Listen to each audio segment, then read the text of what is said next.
Randall, is this an antiquated law then that we need to look at? I mean, as an overall, I would appreciate. The principle is right, but what Mr. Hostetter raised, the specter of every existing broadcaster suddenly having 4 channels instead of 1, I think that'll be certainly call for examination for the cable industry as well as for satellite. It could be everybody's nightmare to have a must-carry for 4 or 5 times as many channels as exist today. So you find that the basis of the law is still good, but with the proliferation taking place here, that you're going to have to hone in and narrow it. Some is what your position on that would be. Well, I don't really believe it's going to happen, to be honest. But the technical possibility is there. I don't see where the revenues are going to come from to have 4 free over-the-air stations for where there's only 1 today. Now, maybe they can do it with paid channels, use some, but for other things. But Mr. Hubbard, do you have a thought on that? I think that the must-carry rules are very important, and I'm speaking as a broadcaster, because 60-some%, I don't know what is it, even 63% of homes have cable, and the cable certainly will carry ABC, NBC, CBS, Fox. But when you come to the local stations that perhaps don't have as large an audience, the cables then might decide to say, well, we're not going to carry these stations. Now, I would say if the cable companies weren't using local utilities, running wires across streets, that'd be one thing. They should be able to do whatever they want to do. But they are using a local right-of-ways. And therefore, I liken it to newspaper boxes. I think it would be unfair for the city to say, well, your newspaper doesn't have the circulation of the Los Angeles Times, therefore you can't have your box in the corner. So must-carry to me is very important. So the same must-carry is very important, just needs to be re-examined and updated for market factors? My position is simply that parity is very important. I understand Stanley's argument that we probably would not have the number of TV stations we have today were it not for the fact that they were all assured carriage on cable companies. But public streets and rights-of-ways are no more public space than the airways. And I'm sorry the chairman isn't here. I mean, I feel very strongly that those satellite frequencies are the public forests or the grazing lands or whatever. And when people are going to use those for profit, I think they should accept the same sort of public interest obligations that cable and broadcasting have historically. We pay $682 million per hour, unlike Mr. Hubbard. Well, your merger partner... Excuse me, he's right. He did pay $682 million. All we did was put our whole business and everything we have in the world on the line to make it possible for you to go ahead now with yours, Rupert. I'm putting my whole business on. I'm risking I'm glad you've all put all of your businesses on the line here. I think the more you can pay, maybe we can pay the federal deficit or the debt off. Mr. Murdoch, quickly, and I hope the chairman will be back shortly so we don't have to go into recess here, but how are you going to pick what channels that you're going to broadcast into a narrower market area, say into a Topeka, Kansas? How are you going to pick? You'll take the local channels, clearly, that you'll go ahead and cover those. You'll cover major networks and the like, but how else are you going to pick other channels that you would have options of, I'm understanding, up to 500 channels? Which ones, how will you pick others? 500 to 600 channels. Well, first of all, there are some channels we put on a conus beam, but only make them available in a market. You might do that for New York, you might do it for Los Angeles in order to get started now. But later we do it with spot beams.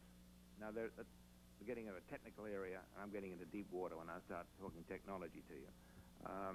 Basically, we'll be able to put 4 spot beams out of each transponder.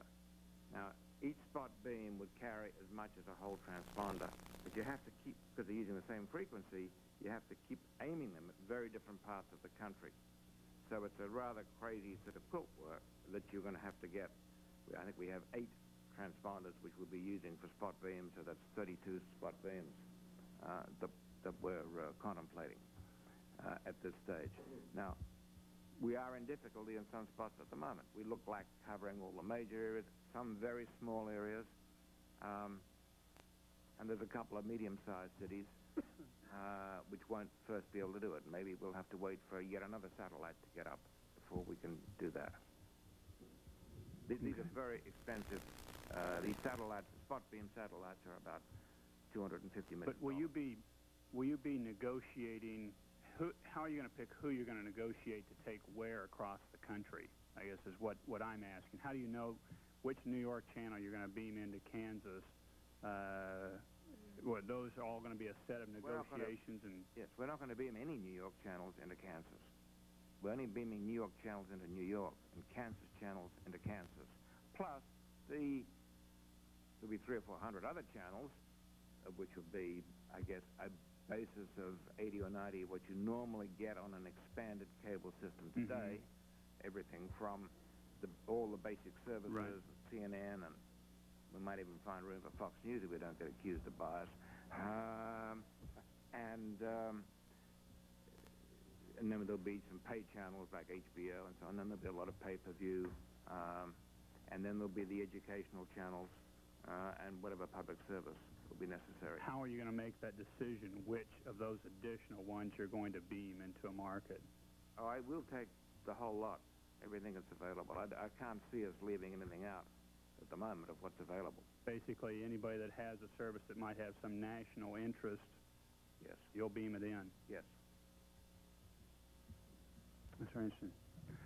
I'm going to have to slip on over for a vote for recess. I think there'll be other members back shortly, so if the panel wouldn't mind staying, because you've stirred a great deal of interest, but there'll be other members back shortly, and we'll be in recess for a few minutes. Thank you. Thank you, sir.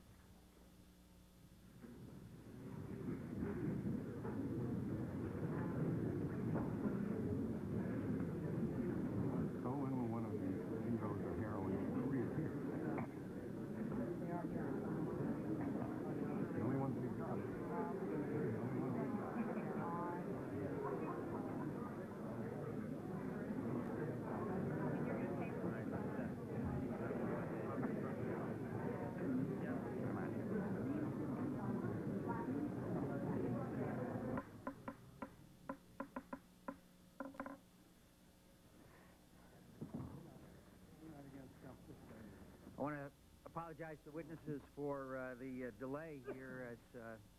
As you know, we had a vote, and some of the other members will be coming back. And as soon as one of them comes back, I will make sure that they get a chance to ask their questions, since we're encroaching on the lunch hour. And I appreciate the patience of the witnesses, and I appreciate the candor of the exchange, and also I believe that there's a lot that we have been able to learn, and a lot more to learn. Mr. Hostetter, you stated that the cable industry is subject to competition, yet in its third annual report on the competition in multi-channel video programming, the FCC has stated the following. In all but a few local markets for the delivery of video programming, the vast majority of consumers still subscribe to the service of a single incumbent cable operator.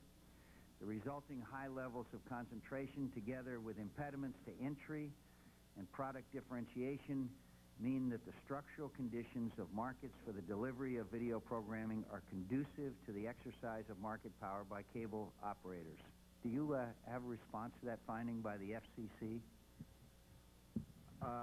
It's sort of the half full and half empty principle. In fact, the FCC is correct that there are very limited instances of direct wireline competition. But any subscriber of mine who feels overcharged, underserved, abused in any way can pick up a phone at any minute and choose from 4 alternative multi-channel video providers. And I think the mere fact that the year-to-year increment in, if you take the universe of new subscribers to multi-channel video in the last year, cable captured slightly less than half of those. Mr. Kellerman? That's true. They can pick up the phone. It's kind of like saying that there's only one car dealer in town and they jack up the prices. You shouldn't worry, because you could go and pick up the phone and buy a helicopter, if you like. I mean, the price of the alternatives is overall still vastly more expensive. The FCC said they could not determine that satellite or anything else right now is a real substitute for cable. A real substitute meaning that it is cost competitive to pick the alternative. Yes, there are consumers who would like to have more sports programming, who would like to have 200 or 300 channels. Some of them are just so fed up with their cable company that they're willing to spend more, and that's fine. But we thought what the law was all about and what the marketplace could yield was broad-based price competition. And as I mentioned before, when you've got 50 or 60 communities with two wires going head-to-head against each other and rates are 20% lower than where you have one cable company, seems to me that's the model, that's the goal, that's the real benefit, whether programming prices go up or people invest $1 billion, $2 billion, whatever, that's a marketplace that works for both the entrepreneurs and the consumer. Go ahead, Mr. Well, I just have to disagree. We've only been in business a little over 2 years. We're the fastest growing home electronic appliance in history. We continue on that very steep curve. I'll leave it say it's a curve showing what's happening with the red being DSS and the blue being VCRs. People are buying them and prices are coming down and nothing comes right out of the chute and goes to the finish line as the winner. It takes a few years to do that. So the FCC is wrong. I think they're wrong. Thank you.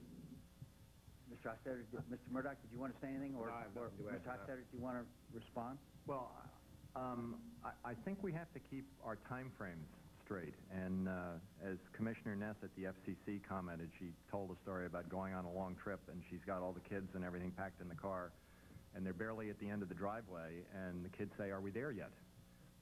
We are. What about if you were told the night before that you would be there?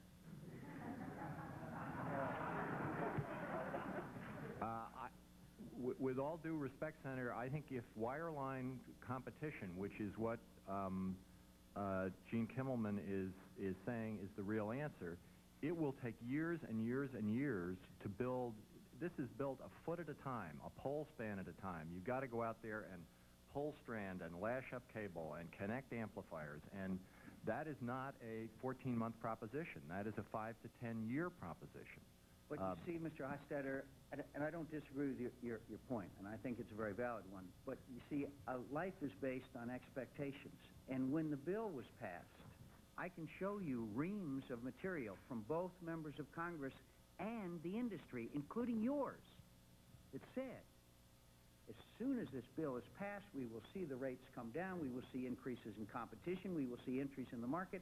All the things that Mr. Kimmelman described has not happened. So the problem here is, in my view, is not that it's difficult to lay a foot of wire. I think I have enough appreciation of the difficulties entailed in your business.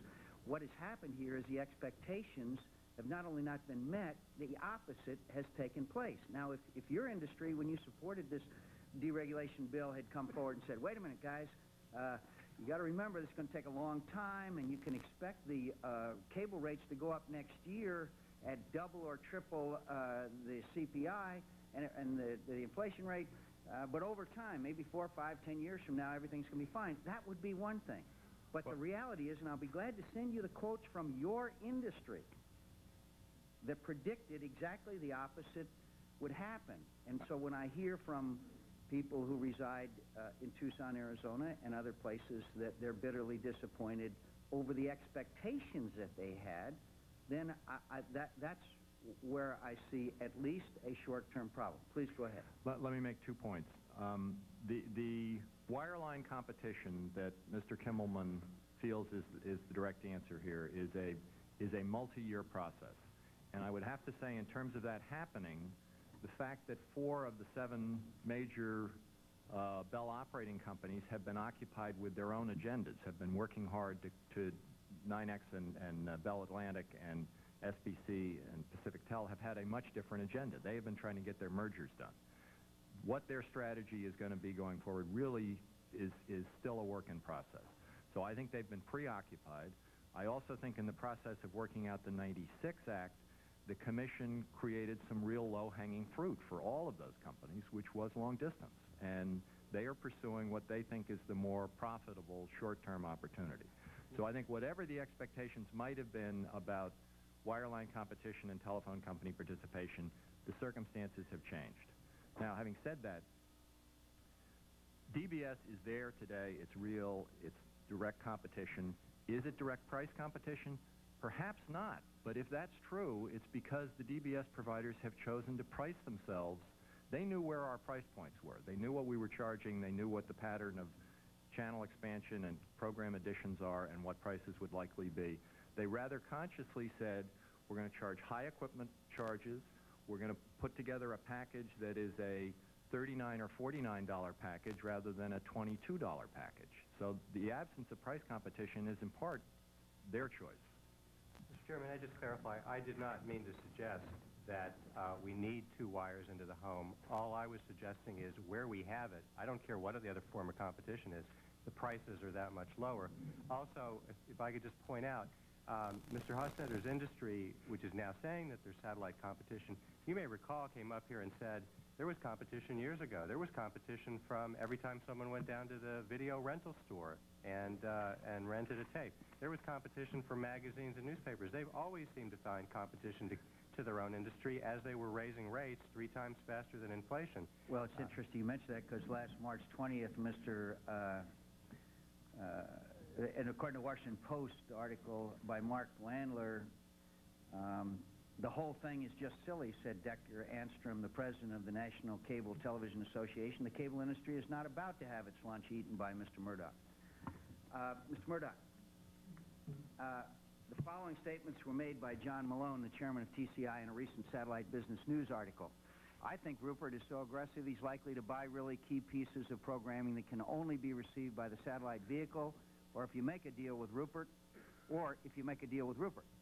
When the cable industry thought 5, 6, 7 years ago that the cable industry ought to collectively buy all the NFL video rights and then auction them off or partition them out with a piece of them being denied unless you were a cable subscriber, that was thought to be a horrendous and totally abhorrent to the political process.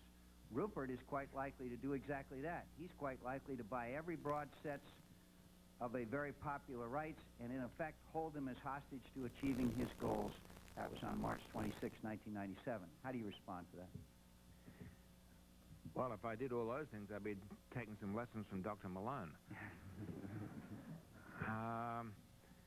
Dr. Malone knows that's not right, and certainly knows that we can't afford that. One of our problems going into this business, for instance, is that direct television has some exclusive sports rights which nobody else is getting, and which is devaluing, in fact, some of the broadcaster sports rights, which is the NFL package. Now, I have to disagree with Dr. Malone's rhetoric. Well, he goes on to say, if Sky can do it in some markets with some broadcasters, it gives them a hell of an edge over DirecTV. If they can't get all the broadcast stations, they don't have much of an edge over cable. In fact, they'll have no edge over cable. They're at a disadvantage to cable. They'll get some markets, but not all markets, and they'll have some edge over DirecTV, but a de minimis edge over cable. Maybe Mr. Hubbard would like to. Sir, can I just say this before I do? I expect that DirecTV, who incidentally, their parent company is manufacturing our spot satellite. I'm sure they'll follow us very soon with this, if we're allowed to go ahead with it. It's only a common sense development of DBS. And I think, you know, all we're about here is simply choice to TV. I would like to answer, in addition to what everyone else has said about the twin wires down the street. I may sound like I'm speaking against myself. I don't mean to be, but I want to tell you that you ought to have a look at Mr. Hostetter's experience and mine in Australia. If you're going to legislate for twin wires down the street, you're going to legislate for a lot of bankruptcies. It is just too capital intensive to put in high-quality wiring into homes in an alternative way. This is the way to do it, to go by satellite and give a real competitive choice there. I don't know who you quoted there, but they're quite right. We're not going to eat their lunch. If we could have 8 or 10% of this business, we'd be very happy. Robert, do you want to? Oh, I just, I'm sorry, I don't, it's a free marketplace, and Sky can do whatever they want to do. I can tell you, we're not going to follow suit. And we in DirecTV are not going to present local stations. We don't think it makes economic sense. We don't think people should have to pay for the reception of a local over-the-air television stations. They can get it very cheaply and better with an antenna. As for Mr. Hostetter's comment about pricing, we're very competitive with cable. And we know what the prices of the cable are. The difference is that our company's getting about $14 average across the DSS universe. I think DirecTV about $25. But people are getting so much more for their dollar, and all they have to spend with us is a minimum of $7.90 if they want to take our small package. So we're very price competitive. Thank you. Go ahead, Mr. Hossetter. Can I come back on the concentration of ownership on the programming issues? The cross-ownership issue here that concerns us is not satellite and local distribution. It is the full gamut of local TV station ownership to network to studio to multi-channel distribution. Here's the thing that concerns me. Mr. Murdoch has done May I please finish? Mr. Murdoch has done a fabulous job of accumulating key programming rights, including sports rights. You may be aware he had the Super Bowl this year, he has the World Series, he has the Stanley Cup playoffs.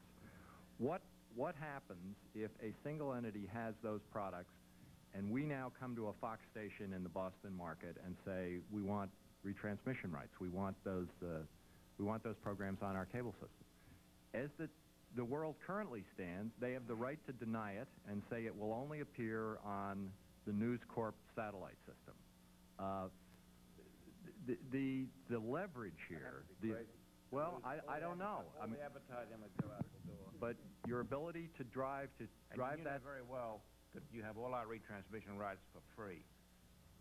If we have access to programming, my only point is the same sort of rules that apply to cable related to access to programming, I think, have to apply in this case because of the depth of that vertical integration. I mean, it is all the way from studio through to multi-channel distributor. So you don't agree what last March Mr. Anstrom said, according to this article, while nobody denies that Mr. Murdoch's planned service could draw customers away from cable, many contend the threat from Sky has been both exaggerated and misunderstood. Mr. Murdoch, quote, at that point... let me just finish. Quote, you don't agree with Mr. Anstrom or do agree? Anstrom, the whole thing is just silly. The cable industry is not about to have its lunch eaten by Mr. Murdoch, by Mr. Decker Anstrom, the president of the National Cable Television Association. You agree or disagree with his statement? I disagree because I think it was stated at a point in time. We've got a moving target here. We have not seen a specific proposal, either in terms of engineering or business plan. The 20th of March it was made. But the proposal I hear here today involves carriage of every local broadcast signal. Well, you know, that's a different proposition than what I believe Decker had heard on March 20th. I really think we need some specifics here, both in terms of the business plan, the engineering, and the regulatory proposal. The engineering to hear today that we're going to rely on smart cards, at least initially, for keeping Baltimore signals out of Washington. I mean, maybe it's because I'm overexposed to the illegal converter proposition, but smart cards will travel. People in New York will mail cards to people in Florida who are ex-New Yorkers and want to get WOR New York. I mean, that is not spot beams. That is a different proposition than I thought we were discussing today. Go ahead. I'd like to make a comment about smart cards. The smart card can't travel from New York to Florida because there's a telephone connection and it has to be verified when that card is turned on as to where that card is. Could I ask you for the last word? Beginning with you, Mr. Hostetler. I just want to... About cable rates and competition, you might want to summarize. Oh, but here comes Senator Burns, but go ahead, please. I just want to reiterate this is an increasingly competitive market, that cable is under an absolute obligation to reinvest heavily to remain competitive with some of these alternatives. While I'm sure there will be anecdotal cases where rate policy has been totally abusive, for which I make no apology, I will simply say to you, those are the communities... No apologies? Those are the communities in which subscribers are flocking to satellite alternatives. And our own personal history is that our rate, we have gained subscribers over the course of the last year. We have not lost them, and I think that's a strong vote of confidence by the consumer that they see a good price-value relationship in what we're offering. As to the proposition of modifications of the copyright laws and the satellite receiver laws, I am totally supportive. I'm prepared to complete with Mr. Murdoch. I'm supportive of whatever changes you all deem are the appropriate ones to make, as long as there is, in Senator Burns' view, regulatory neutrality. I want what is good for the goose is good for the gander. Let's see specific proposals, and at that point we can tell you specifically what we think are the appropriate adjustments in cable regulation. Thank you.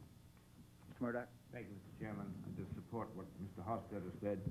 We are here simply asking for an opportunity to give choice and competition. We're not asking for any advantages in that at all.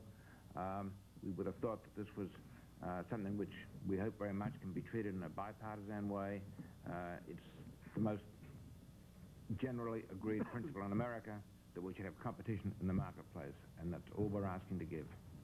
Mr. Hubbard?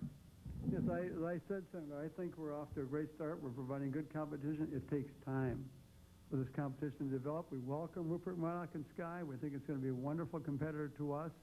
We believe that we're doing it the best way. I'm delighted to hear that you're going to carry all stations, Rupert.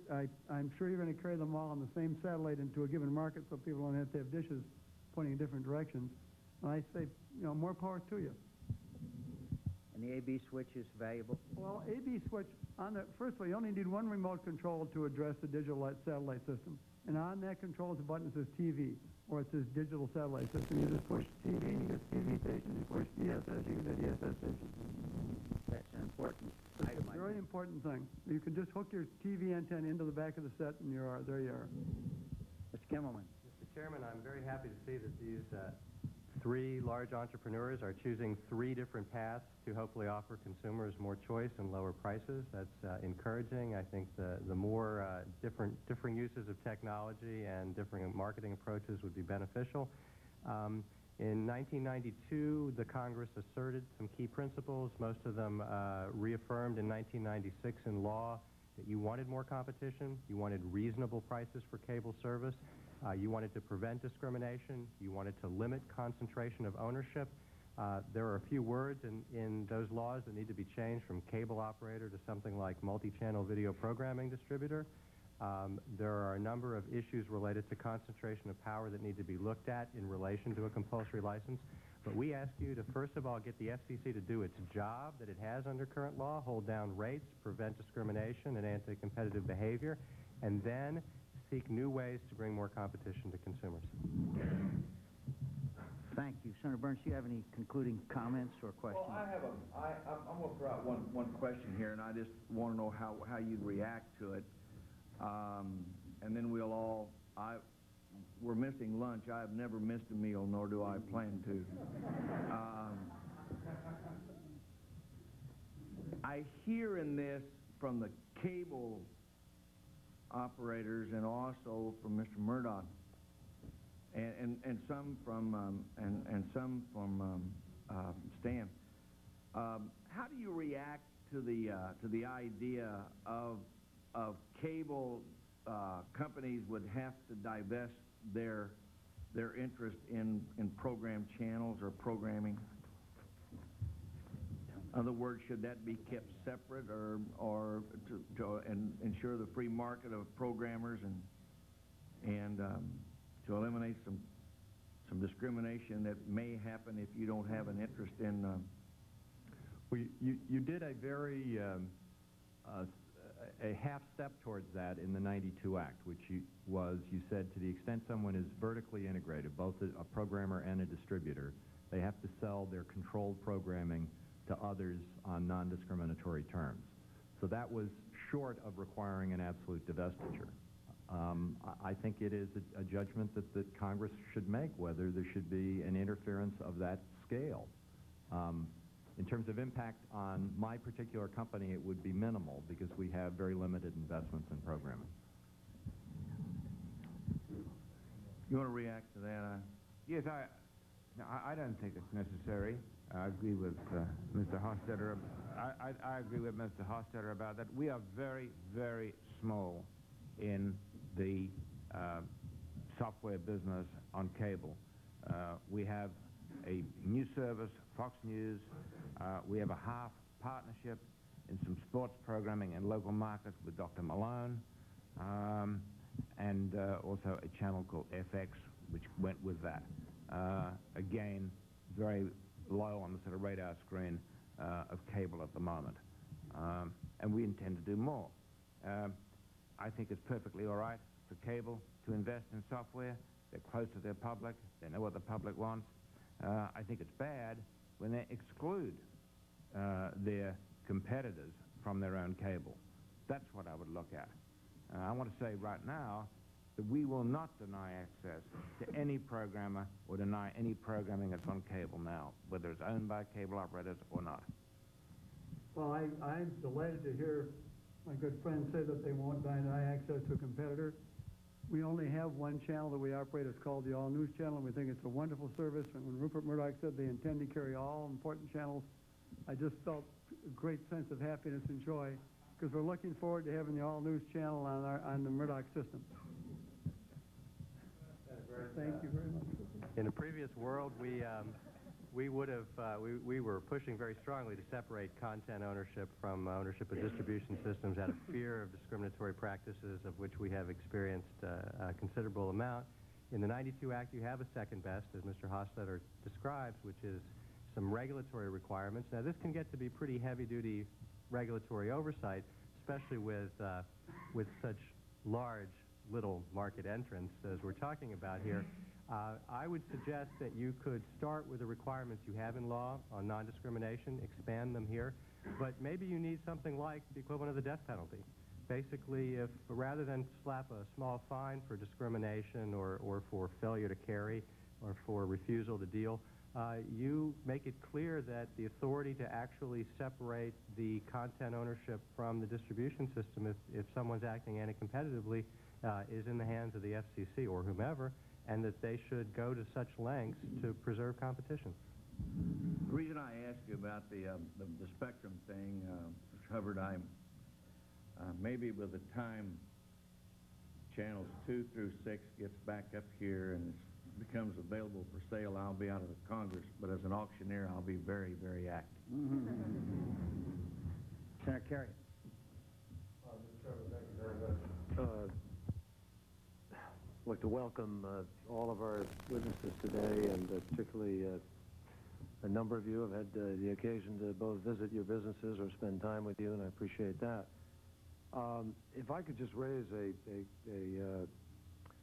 sidebar issue, since the chairman of the subcommittee is here and the full chair is here.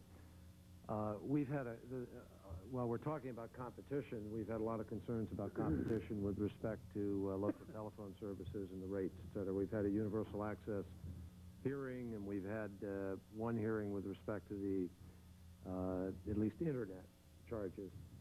I think we've opened up some questions, and I wanted to just request of both chairs the possibility of exploring further. I think that the proceedings pending at the FCC are going to be critical with respect to both universal access charge outcome, which will be critical to how fast we're going to get the competition we wanted. And I think a lot of people I'm hearing from are increasingly concerned that the bill that we passed, which promised that outbreak of competition, isn't in fact seeing it, at least yet. There may be reasons for that. So I was just thinking we ought to explore a little further, Mr. Chairman, if we could, in greater depth, sort of how fast and when that process will evolve, and also specifically try to guarantee that the FCC moves in a way that is compatible with the intent that we expressed 2 years ago. Find that difficult to do, but we'd be glad to have another hearing on it, and of course we'd like to have the input of the Senator from Massachusetts as far as the witnesses that he'd like to see. Thank you very much, Mr. Chairman. Appreciate it. I was here for part of the hearing and have gathered from staff that most of the questions I would have asked, I think, have been covered. I just want to make sure that I understand one or two things, if I can. Mr. Murdoch, you've been very forthcoming and very broad in your commitment to carry, and that's important, but I just wanted to understand that completely. The vertically integrated cable operators are obviously required to make programming available to other people. Given the breadth of your Fox and Studio and now the Sky TV concept, does the breadth of your offerings today encompass also making that program available in the same way that it is required of cable?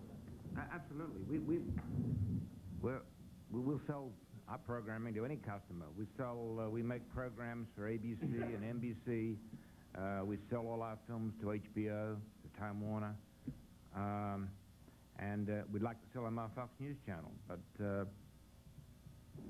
there we would say there isn't abusive going on because they have a vested interest in their own news channel.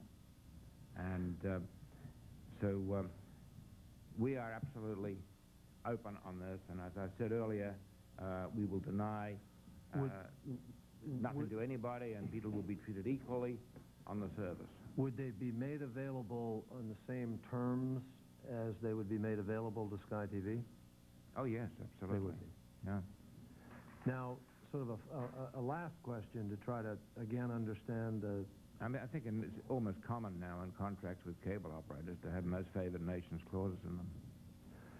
Now, assuming that we were to come to the conclusion that the only way to adequately try to provide competition here is to be able to give you this compulsory copyright so you can move forward, etc., how do we guarantee that we're not creating a situation where we're transferring from one dominant market to another conceivably, absent some sort of regulatory parity, which has been mentioned here today? Could you just address that? Well, I mean, if you want to put a cap on it and say that we shouldn't serve more than half the homes in America, I'll settle for that. I don't think it's... I really don't believe, I'll say that, I mean, this is conjecture. I don't believe that we're going to, or Mr. Harvard and his partners at DSS, put the cable business out of business. I think we can be very competitive to them. I think people like Mr. Hofstadter, who's merged with a telephone company and has the capital to improve their cable and their services, that will probably make very little effect on him. Would it bother you if you did put them out of business? Well, this is a competitive society. A lot of people are trying to put me out of business, I can assure you. Does anybody else want to... I would be worried about other people. I think we all talk about each other, and we say, oh, my God, Time Warner is very big, or US West is huge. I predict that within a year or two, you'll be having hearings on the really big guy over the hill and what he can do to all our industry, namely Microsoft. They're the people who are worth today. They're big enough today to buy the lot of us out before breakfast, and they're talking about putting in standards of broadcasting, which we don't know what they'll lead to. Well, I might say that learning more and more is that we ought to wait for 2 years for that one, but that's another issue. Well, I thank you very much. That's helpful and appreciate it. Senator Kerry, could I just interject something on that? I don't mean to be lawyerly about it, but the terms in the law are reasonable, fair prices, terms, and conditions for access. And there also are terms in the law that put a horizontal limit on how many subscribers a cable company can have control over. Congress asked the FCC to set a limit on vertical control. It would seem to me those are the kinds of restrictions that would address the very same concern about market power coming from the broadcast side if you have satellite. But would it not be fair for us to stand back and say, well, you know, this is at the incipient stage, and there's always time for us to begin to make some judgments. I mean, the purpose here is to create competition. That takes a certain amount of capital. It takes a certain amount of time. And it seems to me that there's some measure of arm's length judgment that we can make here to see how things are going before we get in a way that somehow might stifle any of that impact. I don't disagree with that, Senator Kerry. I think particularly related to the must-carry issue of expanding capacity and ability to carry channels, that makes perfect sense. You don't want to block incipient competition. On the other hand, I would suggest you better get them when you can, because if you can get obligations up front that ensure you don't reach a concentrated level of a market, better to do it before they get any bigger. As we've experienced in other areas, it can be very difficult to come back and reconfigure an industry that has already grown beyond reasonable proportions. What do you say about that, Ms. Hofstadter? Well, I would just point out that many of the regulatory concepts we're talking about today, broadcast carriage requirements, Syndex, sports blackouts, all of these are products of a 1972 law when cable had less than 5 million subscribers. So I don't think it's ever too early to consider what are the public interest ramifications here. Thank you, Senator Kerry, and I want to say that the committee intends to hold additional hearings on this matter and, if necessary, introduce legislation to ensure that competition has an opportunity to exist. I want to repeat, our end goal is not to benefit DBS providers or cable companies, but to ensure that the consumer has choice, which in the long run will result in lower prices. I want this committee to do what we didn't do in the formulation of the 1996 Telecommunications Reform Act, and that is to put the consumer first and everyone else second, so that we don't have a repetition of continued increases in cost to the consumer, which has been the direct and immediate result, hopefully not long-term, but it's been the direct and immediate result of the passage of the 1996 Telecommunications Reform Act. And already the prognosticators and the predictors who were strongly in support of this bill have been proven wrong. I hope they're not wrong in the long run. I want to thank all of you for being here. It's been a long hearing, but it's a very, very important issue, a subset of issues, and a larger set of issues that will largely, I believe, determine the future of the economy of this country, and that's why I'm grateful that you would take your time and effort to be with us today. Thank you very much. This hearing is concluded. Thank you.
Purely secular remedial education to students who meet very strict criteria. You have to be educationally and economically disadvantaged to qualify for this assistance. And our position is essentially that when the government provides a purely secular service directly to children without regard to their religion and without regard to where they attend school, that's perfectly fine. The case is known as Agostini v. Felton. Who are the two key figures in this case?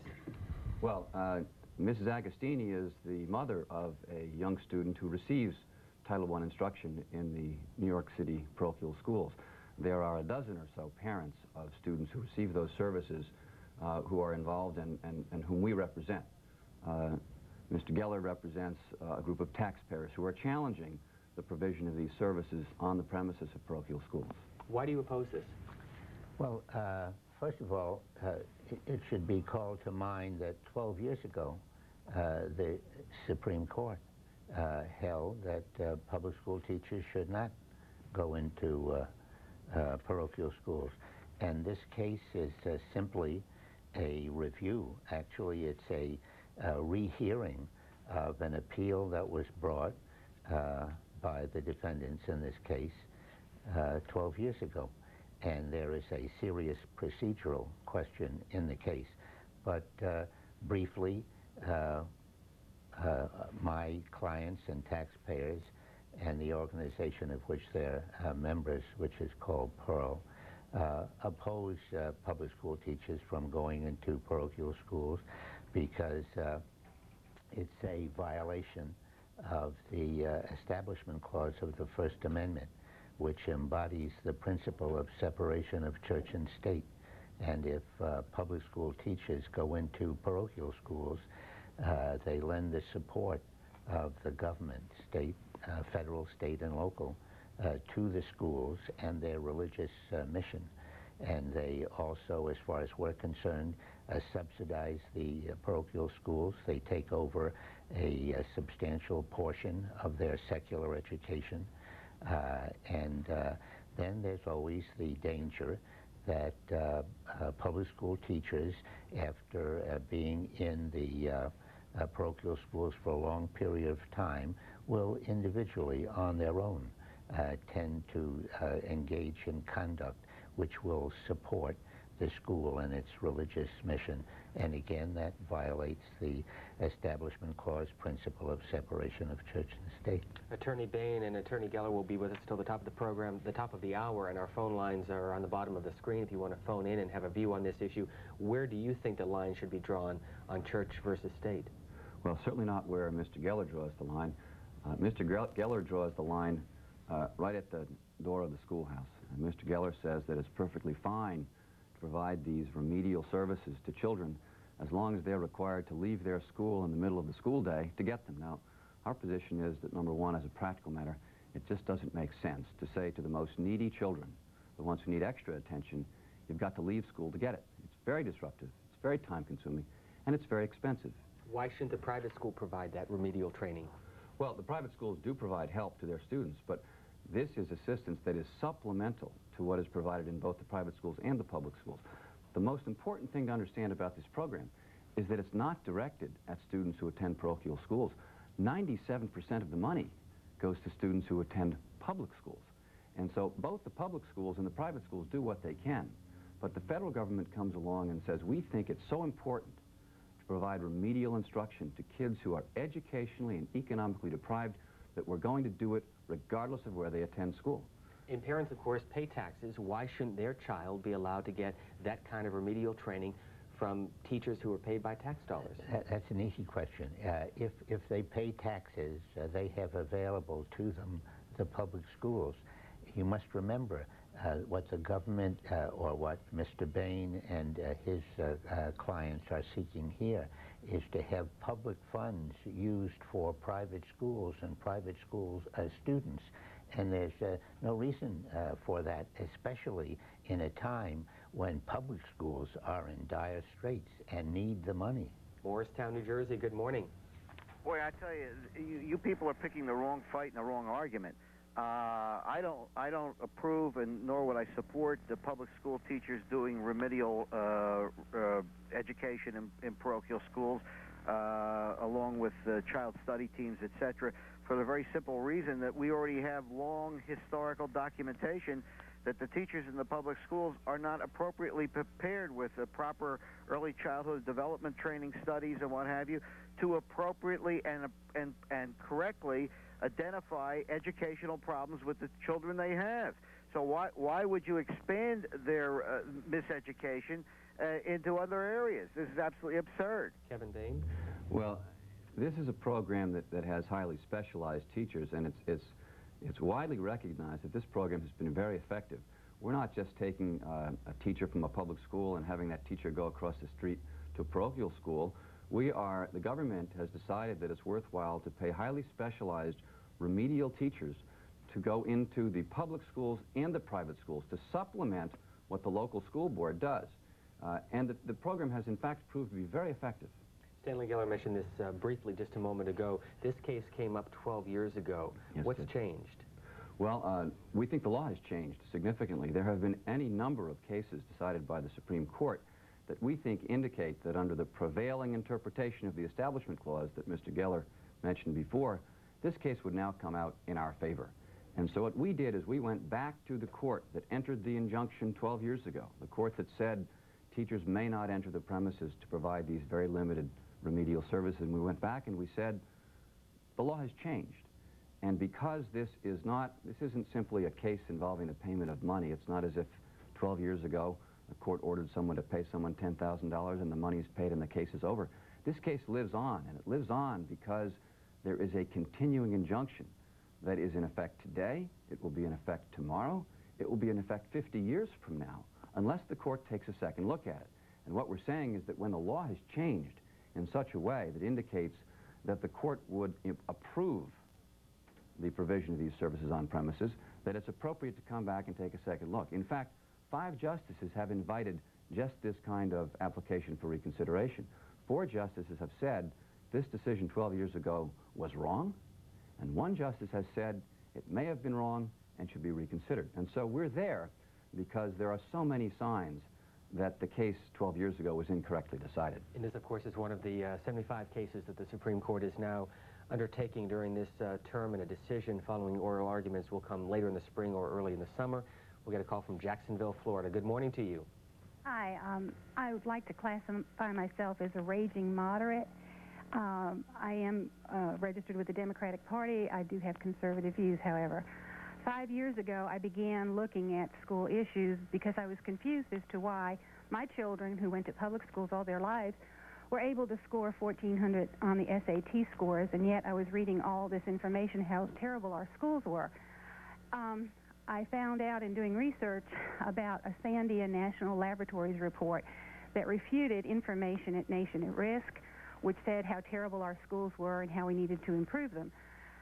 It wound up on a trail of investigation that led me to the conclusion that the religious right and some of the political factions are working in concert with the religious right to dismantle public education, because there are people like Lamar Alexander who have made investments in companies to privatize public education. Even members of the Walmart family have been involved in ownership of stocks of Educational Alternatives Incorporated.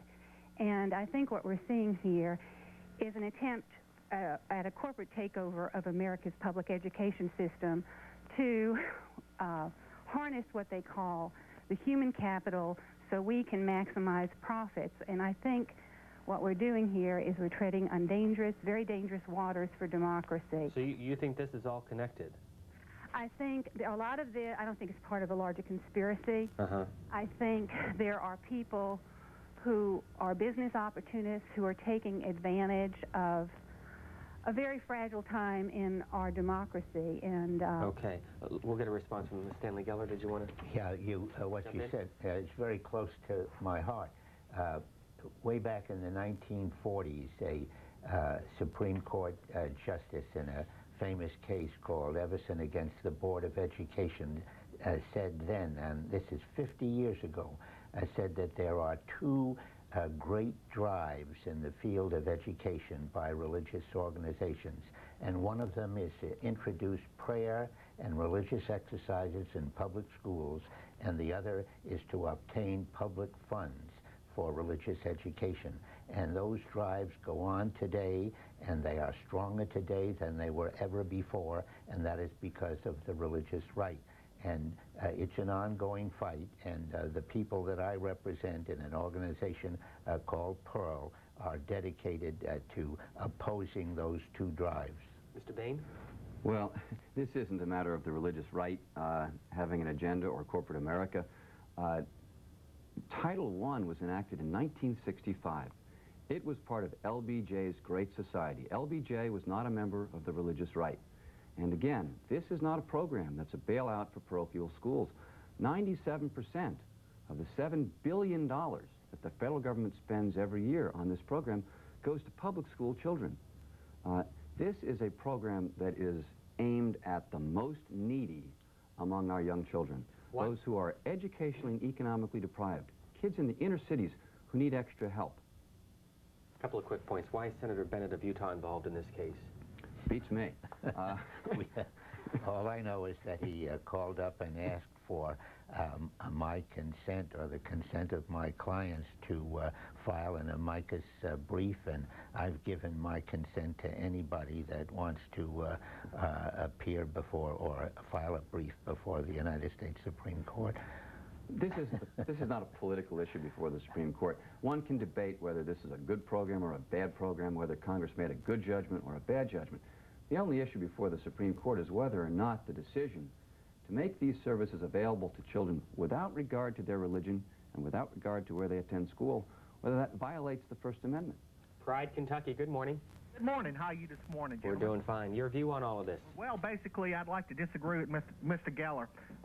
He keeps insisting that giving these students aid helps support the parochial school. It's not supporting the parochial school, it's supporting the student. And I wonder, why does he insist on denying me my support that I think I pay taxes to receive just because of my religious beliefs? I can't understand it. Two things to the questioner. It is aid to the parochial schools. When you supply a teacher as part of the faculty of a parochial school, you are aiding the parochial school. Of course, ultimately, you also aid the students, but it has been said, I think it was by the former Chief Justice Berger in a case called Lemon against Kurzman, that teachers are at the heart of the teaching process. And so when you supply a teacher to a school, you are subsidizing that school. And again, I repeat, I'm not arguing to deprive you of anything.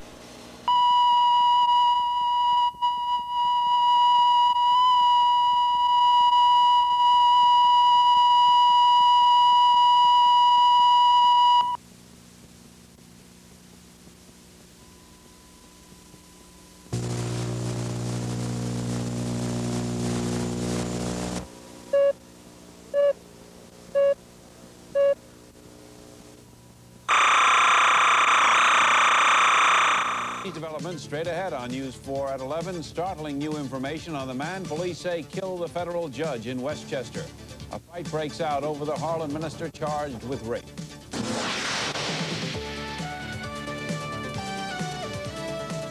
From WNBC TV, this is News 4 New York with Ralph Penza and Carol Jenkins. Good evening. Revelations tonight about the man who killed a federal judge in Westchester. The FBI says tonight that the killer was a retired New York City cop, apparently angry over a ruling the judge made against the cop's daughter. As we've reported, the gunman committed suicide after shooting the judge. Ben Farnsworth reports on the emotional trail that led to the murder.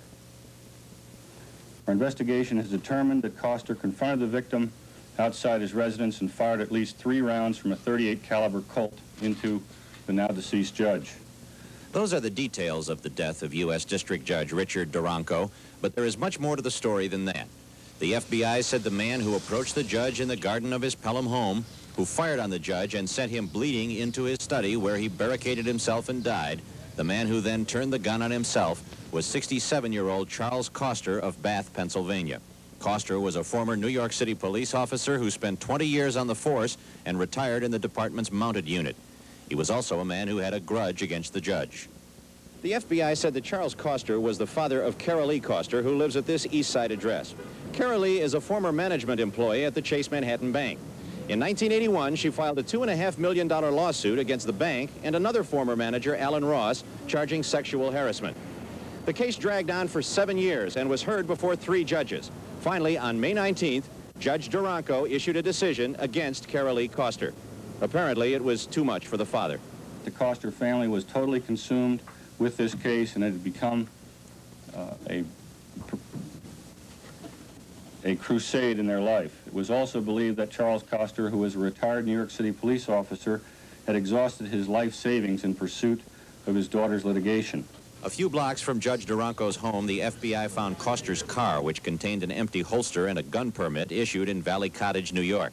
The FBI said a search of Koster's residence in Pennsylvania turned up a copy of the judge's decision and a suicide note. A suicide note was located, the context of which indicates displeasure with the judge's decision, and the content also indicates that the individual acted alone. It would not have been difficult for someone who had a beef with the judge to find him. He's listed in the local directory. U.S. Marshal Romulo Amunde, who is responsible for the security of federal judges, said he had no control over the fact that Judge Duranko's name and address were listed in the phone book. He said it was the judge's prerogative to publish that information. U.S. Attorney Giuliani said what happened to the judge is a risk faced by many people. Statistically, thank God, the situation for judges and prosecutors in America has not been one where we're in much more danger than anybody else in society. You have to face the risk of the irrational, and everybody faces that. You do, I do. Ben Farnsworth, News 4 New York. The FBI is now questioning Koster's wife and daughter in Bath, Pennsylvania. They want to determine if his family had any clue that he was ready to kill. Carol? Electronic evacuation.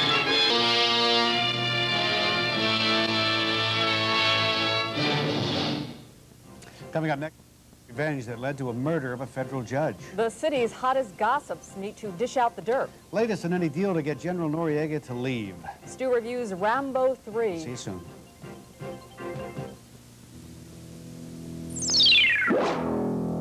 Maryland.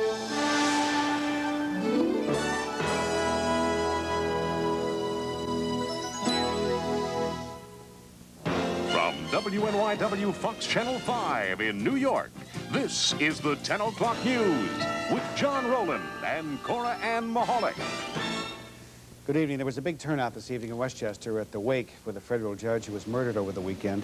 Richard Duranko had made a lot of new friends in his first year on the federal bench. Plus, he had so many friends already in Westchester. The family of the man who killed the judge and took his own life is staying in seclusion in a small town in Pennsylvania. And as Dave Browdy reports, it was a case of revenge over a lawsuit. This afternoon, Carol Lee Koster and her mother left the Pennsylvania trailer from which her father, former New York City cop Charles Koster, had gone to kill Judge Richard Duranko, apparently in revenge for his decision against the daughter. She had sued Chase Manhattan Bank and one of its former officers, claiming she'd lost her job due to sexual harassment. Judge Duranko only last week had ended 7 years of litigation with a 39-page decision saying the suit was without merit and that Koster herself was responsible for the loss of the job.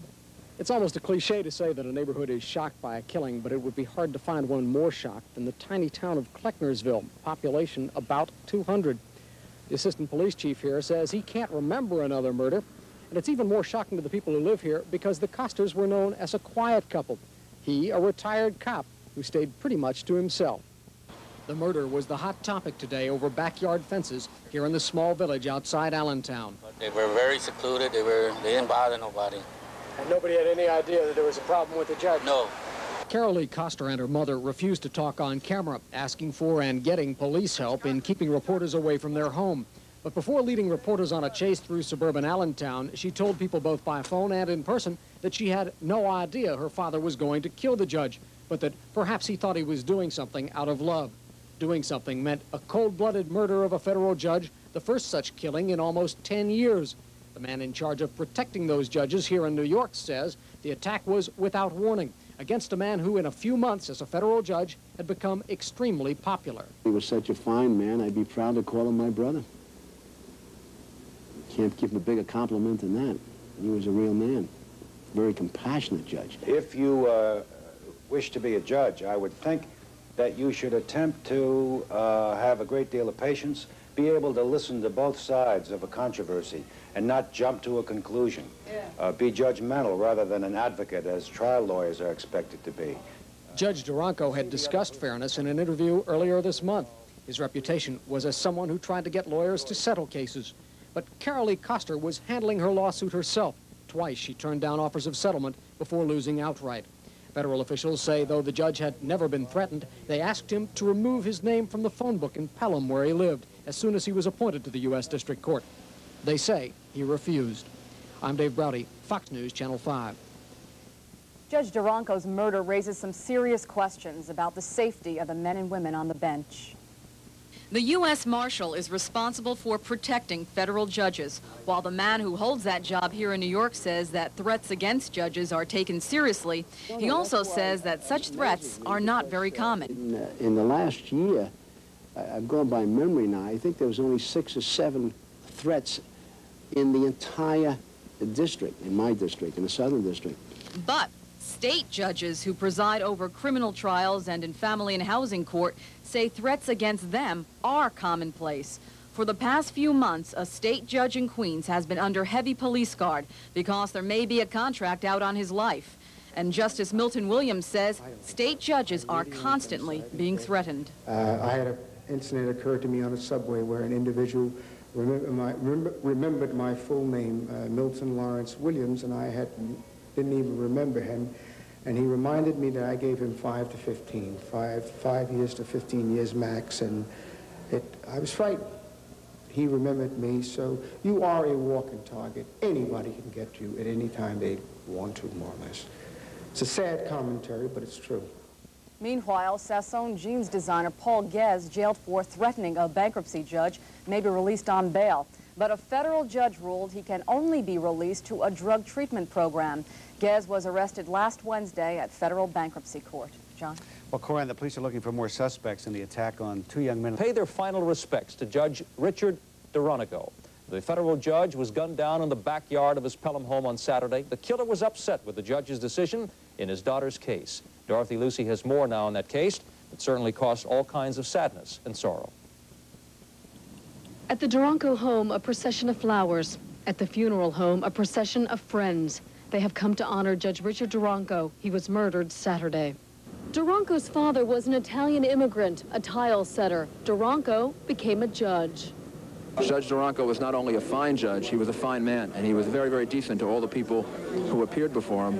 He was more than a judge. He was people. He was good people. Tonight, Stella Days is one of many who has come to pay her respects. She first met the judge in family court. She says he decided her family's future and that he was more than fair. I trusted him with my life, with my future, with my children, with my husband, everything.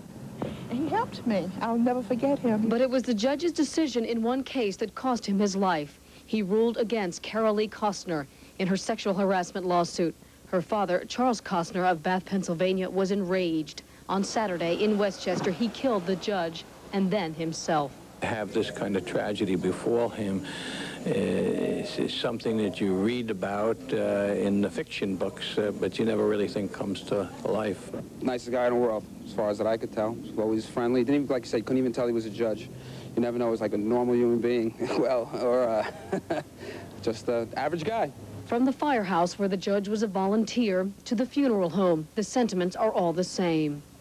He was just a nice person with feelings, caring. I'll miss him. It seems many will miss him. In Pelham, I'm Dorothy Lucy, Channel 7 Eyewitness News. Many of you watched the ABC movie Baby M tonight. Coming up, we'll get a review from the woman whose real-life story was told in that movie, Mary Beth Whitehead Gould. Also,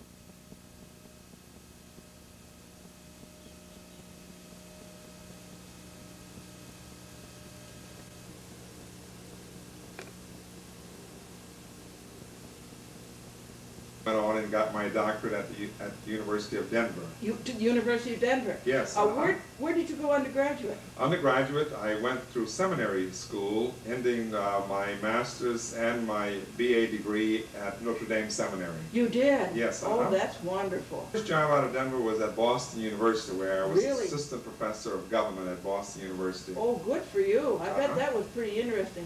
Yes, it was, and I thought I was going to stay into university teaching for some time, but unfortunately that didn't happen. It didn't. No. I've got to tell you, Dr. Lamel, that my husband just went to his 40th anniversary at Boston University. Oh, wonderful. One of the very first people to graduate from the School of Communications. Oh, that's a wonderful school of communications. It's very well that known. That place has really grown. It certainly has. It's a major urban university, one of our really important universities in the country. Indeedy. So boys and girls, you might consider Boston University when you're looking for a college. And fascinating part of my work is working with people. Yes. Working with young students Yes. And mature students at our college. You like to see them grow, and you like to see them, I like to see the development of their minds, their intellects, how they mature intellectually and begin to focus on the important things in life, how they become serious about their careers, their opportunities. Yes. And how they begin to develop a capacity for making judgments about right and wrong and how they're going to conduct their lives. Well,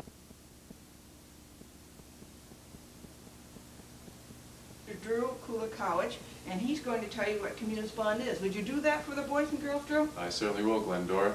We are what we call business communications consultants, and what that means is simply that we help people in the business world speak and write more effectively. Oh boy, that's good. Now what do you do? Go to people's places, to businesses, and do this, or do they come to your place? Well, actually we do both. I was telling my little boy, who's 5 years old, what it is that Daddy does, And what I explained to him was that Daddy is a salesman and a teacher. A teacher, oh, So wonderful. what I do is I go to businesses, I call them up, I arrange interviews to present the services that we conduct. And if I sell one of the training programs, I actually conduct them in the classroom. I teach the programs. These are sales training programs? Sales training, presentation skills using audiovisual equipment. Yeah. Business writing. Oh, good. Media interviewing, just as we're doing now, meeting the press. Yeah. We do a lot of different things. Is that I meet kind of job. We work with lots of different types of companies, most of what they call the Fortune 500 companies, the top companies in the country. Yeah. And not only that, we work with people who are hourly workers on an assembly line, in an auto manufacturing plant. We work with supervisors, managers, office people, salespeople, all the way up the line to the presidents of some of the major companies in the world. Bush, would you tell the boys and girls what Malcolm Purney does? Well, we're consulting environmental scientists, engineers, planners. Uh-huh. And that would consist of what, for instance, Dr. Bush? Well, we help people solve water pollution control problems and drinking water problems Oh, and really? solid waste problems. Yeah. Oh, good. And you went to school where? I went to high school in New York City. You did? Columbus, Christopher Columbus High School. You did? Uh-huh. And you went to college where? I was at MIT up in Oh, Cambridge. that's a good one. Massachusetts Institute of Technology in Cambridge. That's right. I'm trying to think. On Massachusetts Avenue, isn't it? That's right. Yeah, That's right. Sure. Right on the Charles River.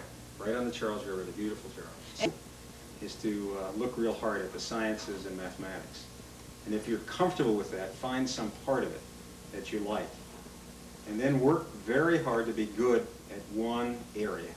I think if you become good at one area, I, for example, was really interested in water.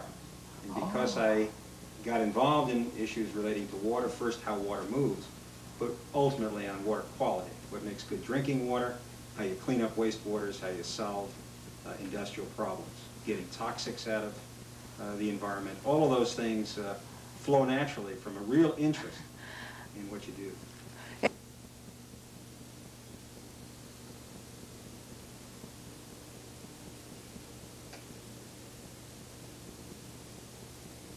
And girls, what the Sweets group is?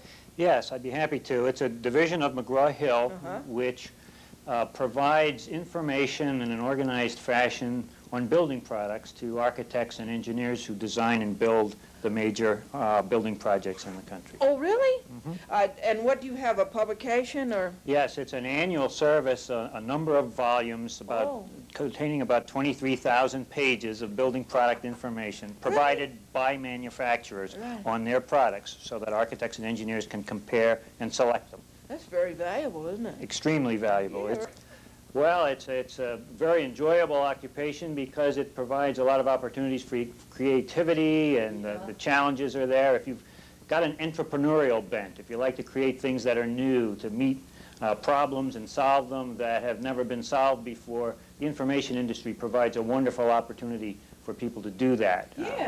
Information is probably one of the new basic commodities that are going to become a major industry in the United States. All businesses need valuable information, current information, in order to make the proper decisions to run their business. So you can always get a job. I really think it's one of the rapid growing industries in the country. We've seen it over the past several years, and I mentioned earlier the marriage with technology, information disseminating technology, the ability to disseminate information in machine-readable computer form is opening up lots of opportunities in this industry that didn't exist even a few years ago.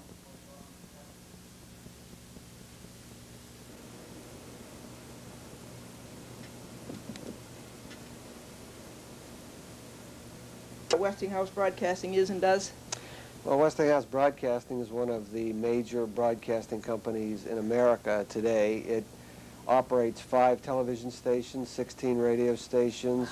We have a production company in Hollywood, and we also have interest in cable programming.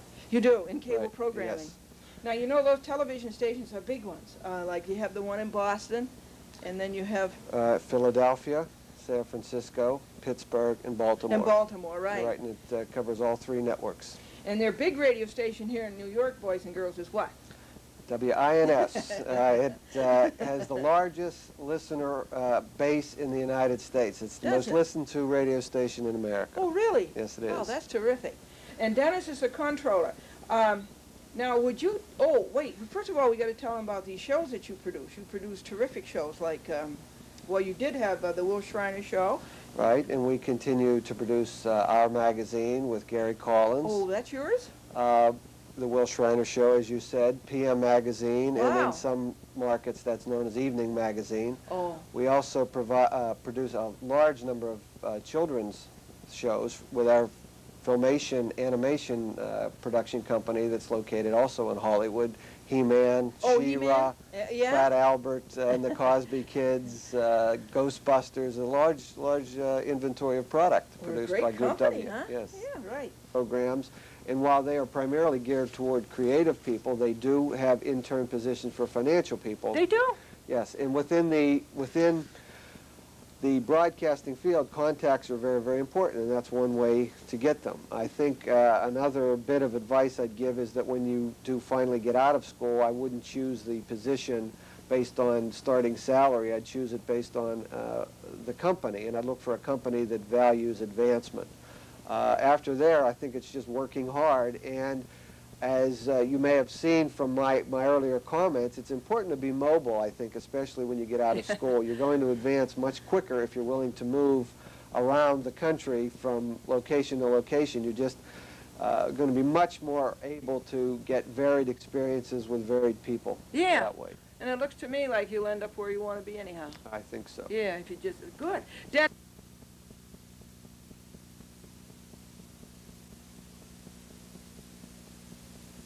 Oh, wow. And it's one of the big publishing successes of the last several decades.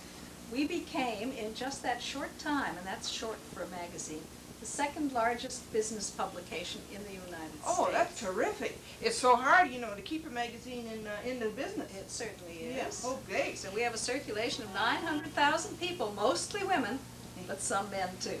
And tell them what an editor-at-large is, would you please, Kate? I made it up so I should know, right? I travel as a spokeswoman for the magazine now, all around speaking to groups all over the country, and I enjoy it very much. Before that, I was a real editor. I was the editor-in-chief, and as that, I was responsible for the magazine, for assigning the pieces, deciding what should go in, editing the pieces, making sure that we stayed in budget, making sure that we got on press, and then proudly seeing it on the newsstands and saying, we did that. Yeah, what a thrill. Yeah, really. Great. I won a prize. I Really? won a contest that Vogue magazine put on, Ooh. and it was called Prix de Paris, and the prize was a year's job on Vogue Glendora. Ooh. 6 months of it in Paris. Oh, wow. Oh, wow is right. As the managing editor of Vogue, which is the Kate, next to top what a job. wonderful career. Well, yes, but only then I decided that I wasn't going to go any further at that magazine. Yeah. I'd gone just about to the top, so I quit at a rather ripe old age and went to Working Woman, which was brand new and struggling at that point. You deserve credit. You took a chance. Oh, yes. Listen, it's been more fun than almost anything I've ever done in my life. You just countries to movie stars to rock performers to name it. We had everybody coming through the studios, or I would go travel. I've traveled all over the world on assignment. And that, of course, is a whole lot of fun. But it's work, too, because you have to come back with a product. If you haven't done your work well, you're in deep trouble because the President of the United States isn't going to see you again if you blow it the first time. Right. Tell us some of those famous movie stars you met. Well, they're all pretty, maybe in the past, but they were awfully exciting to me. People like Cary Grant. Oh, boy. And Sophia Loren. Ooh. And Goldie Hawn. Wow. And then for rock singers, I remember a wonderful sitting with Crosby, Stills, Nash, and Young when they were all together. Yeah. And with the Grateful Dead. Ooh. Joan Baez. Wow. Melba Moore. I mean, Aretha Franklin, on we can go. Oh, really?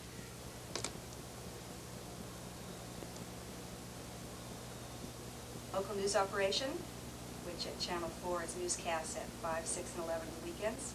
And I try to watch out for the editorial content. I watch out for the kinds of stories we're doing, how well we do them, and try to keep up the quality of the journalism here at News 4. Gee, that's fun, isn't it?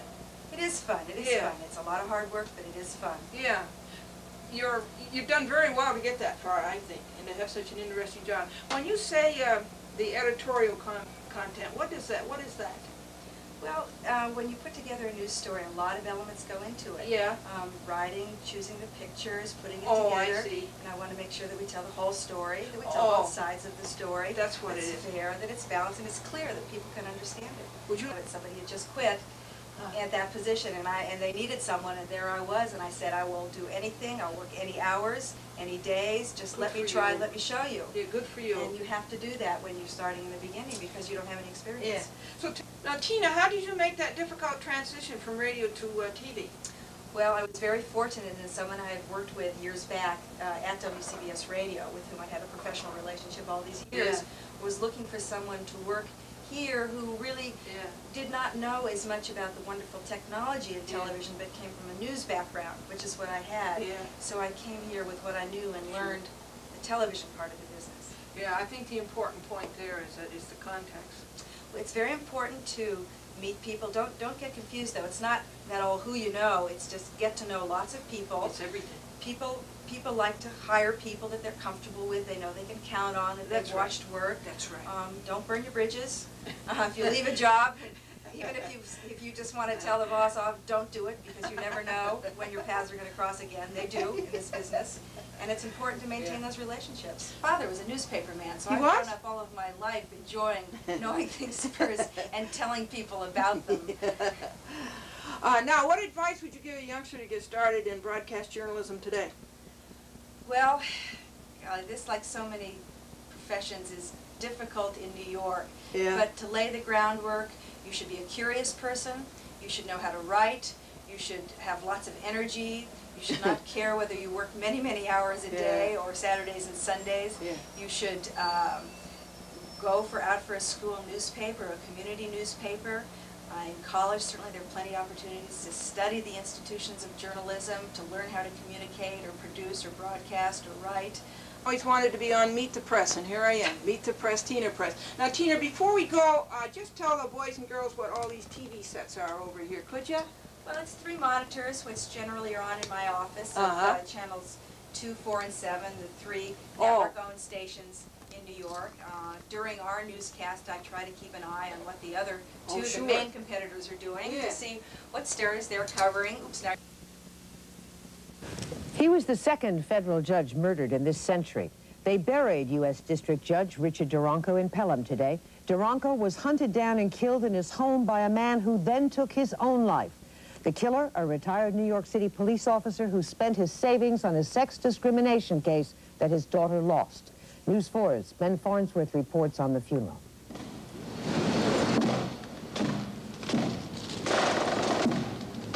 They came to this small town of Pelham to bury a man who was not only a federal judge, but a trustee of his church who delivered communion to the sick. Judge Richard Duranko was eulogized as having lived a life of holiness and justice. They came from Washington, FBI Director William Sessions, from Albany, and New York City. The man who nominated Judge Duranko to the federal bench. It does. It's hurtful. It's taken a piece of all of us. It sets society back, and we grieve with his family and for his family. Judge Duranko's freshman history professor drove from Providence College. There was something about him that set him apart from the others, I think, that I thought he was something that somebody who would do something special. As the rain fell, state and federal judges, colleagues of the jurist, family and friends, poured into the tiny church of St. Catherine's. There was room for 400 in the church. Another 300 mourners watched on closed-circuit television from the school next door. The pastor, Monsignor Philip Murphy, called Richard Duranko an outstanding judge, outstanding patriot, outstanding Christian. His mother Rose and brother Paul, the town supervisor in Pelham. His wife Joan, 2 sons, 3 daughters. Their pain was shared by many and they were thankful. After the service, there were calls for new ways to protect those who uphold the law. We've had considerably more threats in the last 4 or 5 years than we used to have in the past for judges and agents, policemen, prosecutors. it takes up a lot more effort and resources, and it's something I think we're just going to have to pay more attention to. But for Judge Duranko, it was too late. He was buried in Amawalk Cemetery in Westchester.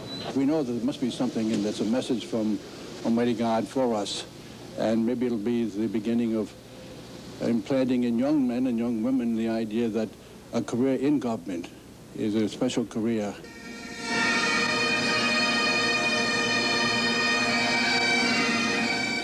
Family and friends are left with their memories and their faith. Ben Farnsworth, News 4, Pelham. Federal court in Manhattan was closed today, so Judge Duranko's colleagues could attend his funeral. State and local courts also were closed in Westchester, Orange, Putnam, Rockland, and Dutchess counties.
Was this? And Mrs. Johnson says, oh, no.